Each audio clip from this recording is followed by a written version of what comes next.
Olá, seja bem-vindo ao Pensando Direito. Eu sou Antônio Suxberger e hoje eu quero conversar com vocês sobre direito processual penal militar. Vamos voltar um pouco no tempo para poder entender o que seja a figura do foro militar, eventualmente presente, inclusive em casos que possam tocar a temática dificílima da letalidade policial. Pensemos aqui comigo. No ano de 1996, nós tivemos a edição da Lei 9.299, que trouxe algumas mudanças muito relevantes no Código Penal Militar. Essas alterações na Lei 9.299 é conhecida por nós todos. Foi justamente por conta dessa alteração que o Código Penal Militar passou a fixar a competência da Justiça Comum, sobretudo a competência do Tribunal do Júri para aqueles crimes praticados por militar contra a vida de civil. Na época, a edição dessa lei foi não vou dizer uma consequência, mas encontrou o espaço político necessário à alteração legislativa a partir de um caso muito rumoroso que ocorreu no estado de São Paulo, justamente num caso de letalidade policial ocasionada por uma ação de um policial militar do estado de São Paulo. Pois bem, na sequência, então, nós tivemos a compreensão de que todo crime doloso contra a vida de civil praticado por militar observaria a competência do Tribunal do Júri. Nos casos das Forças Armadas, ou seja, a Justiça Militar da União, ela cederia para a presença de uma competência da jurisdição comum, também na competência do Tribunal do Júri. No caso das Forças Estaduais, que abrangem policiais militares e Corpo de Bombeiros Militar, nós teríamos a incidência da competência da jurisdição comum, como é também a jurisdição militar no caso das Forças Estaduais, mas a competência do Tribunal do Júri. O que pouca gente percebe, e essa é uma lacuna nos estudos de uma maneira geral, que a mesma lei de 96 também promoveu uma alteração no artigo 82 do Código de Processo Penal Militar. O Código de Processo Penal Militar passa a dizer que, no seu parágrafo 2º do artigo 82, nos crimes dolosos contra a vida praticados contra civil, a Justiça Militar encaminhará os autos do inquérito policial militar à Justiça Comum. Esse dispositivo é objeto de bastante controvérsia. O caput do artigo 82 diz que o foro militar é especial e, exceto nos crimes dolosos contra a vida praticados contra civil, a ele estão sujeitos em tempos de paz, e aí passa a enumerar uma série de fatos. A expressão foro militar, usualmente, ela é de difícil compreensão porque é uma expressão plurívoca, mas a ideia do foro militar aqui é compreendido não apenas pelo que seja a fixação da competência da Justiça Militar a ser exercida pelas auditorias, ou no caso de militares das Forças Armadas de alta patente, pelo próprio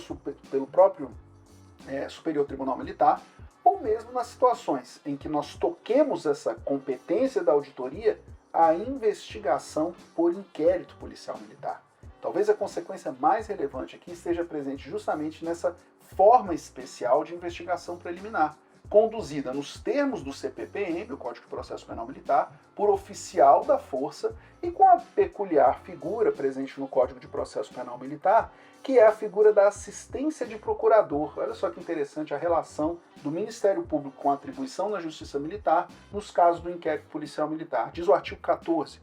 Em se tratando de apuração de fato delituoso de excepcional importância ou de difícil elucidação, o encarregado do inquérito, que é o oficial, poderá solicitar do Procurador-Geral a indicação de procurador que lhe dê assistência, e isso permitirá que essa investigação preliminar, conduzida nos termos do CPP, seja acompanhada para e passo pelo membro do Ministério Público Militar. No caso da Justiça Militar da União, o ramo do Ministério Público da União nominado Ministério Público Militar.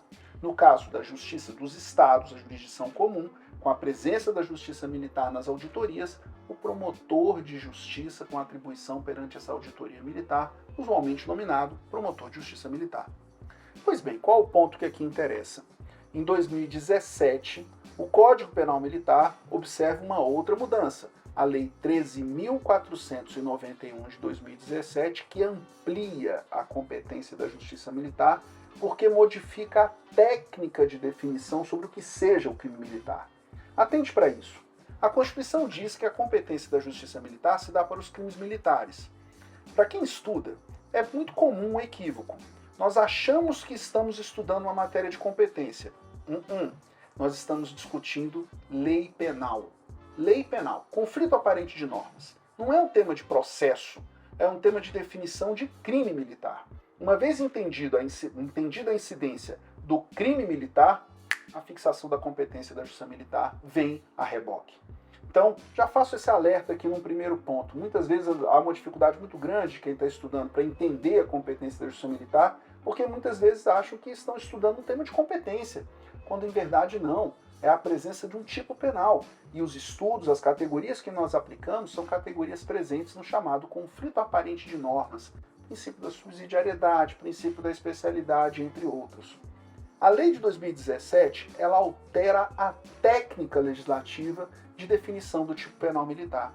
Se antes tínhamos um tipo penal incidente a partir de circunstâncias descritas na lei, a partir de 2017, nós passamos a ter uma técnica legislativa presente a partir de circunstâncias e de um tipo penal de extensão. Ou seja, quando o legislador passa a estabelecer que o crime penal militar ocorrerá nos crimes previstos no Código Penal Militar e também na legislação penal comum, quando praticados nas circunstâncias que na sequência passa a enumerar, o legislador altera essa técnica e permite, por exemplo, que nós tenhamos crimes estabelecidos na legislação penal comum com extensão da incidência dessas circunstâncias. Eu espero gravar um vídeo no futuro com mais detalhes a respeito disso.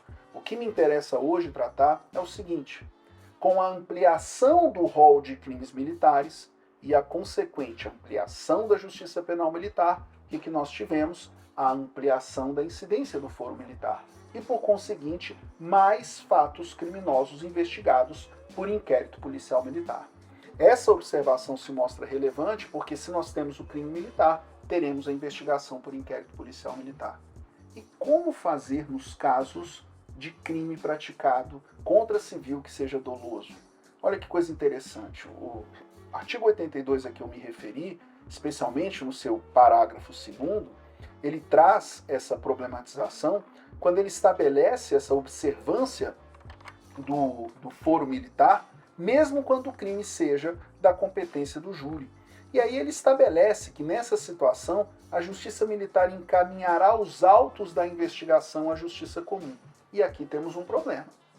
Se o crime é de competência do júri, a investigação há de observar a distribuição não apenas ao juízo, mas também ao próprio membro do Ministério Público com atribuição perante o júri.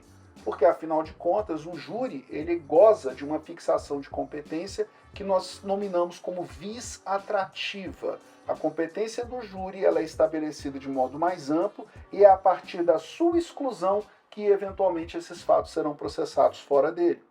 O que o parágrafo 2º propõe, como um enunciado específico da investigação do inquérito policial militar, é o oposto. A tramitação da investigação policial militar perante a auditoria militar, que então, indicando a presença de crime doloso contra a vida, aí sim remeterá os autos ao tribunal do júri. Isso tem ensejado uma controvérsia na jurisprudência bastante acentuada, especialmente nos casos que envolvam forças militares estaduais, Corpo de Bombeiros Militares, Polícia Militar. Por quê? Porque há vários os casos em que nós temos figuras de investigações paralelas, inquérito civil conduzido pela Polícia Civil dos Estados e o inquérito policial militar conduzido pela própria força a que pertence ao militar, que seja investigado pela presença do crime doloso, ou mesmo a situação de investigações por IPM que posteriormente são remetidos à competência do tribunal do júri. Qual é o risco? O risco é a definição de um fato cuja tipicidade escape da competência do júri a ser definida por um juízo que não tem a competência marcada pela vis atrativa do júri. Não bastasse esse fator de complicação a mais, nós temos decisão da Corte Interamericana de Direitos Humanos versando sobre isso. Me refiro aqui ao caso Favela Nova Brasília, em que o Brasil foi condenado com a indicação da Corte que nas investigações de letalidade policial a investigação seja conduzida necessariamente por um organismo investigatório fora da força que integra aquele policial acusado de crime doloso contra a vida. Situação bastante complicada.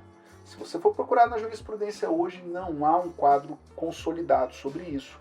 O tema se encontra em debate, tanto no Supremo Tribunal Federal, como, sobretudo, na própria Comissão Interamericana e na Corte Interamericana de Direitos Humanos.